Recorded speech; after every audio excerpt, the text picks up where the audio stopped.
নগাঁৱৰ বিভিন্ন অঞ্চলৰ বানপীড়িতৰ মাজত ফিল্টাৰ বিতৰণ অনুসূচিত জাতি উন্নয়ন বৰ্ডৰ সমগ্ৰ ৰাজ্যৰ লগতে নগাঁও জিলাতো দ্বিতীয়টো বানে যথেষ্ট ক্ষতি সাধন কৰা পৰিলক্ষিত হৈছে।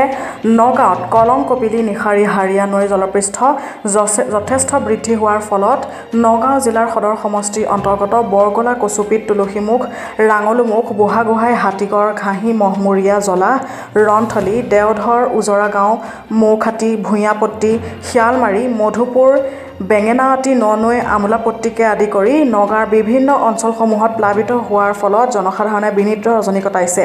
বানপীড়িত লোকসকলে বৰ্তমান বিভিন্ন ওখ অঞ্চলত আশ্ৰয় শিবিৰ স্থাপন কৰিছে।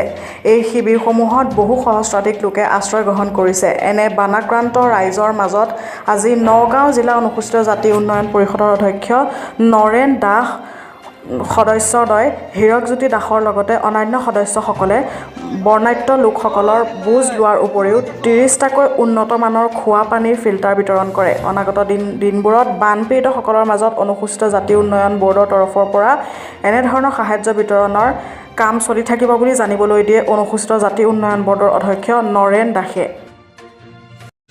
News desk report, news online Assam.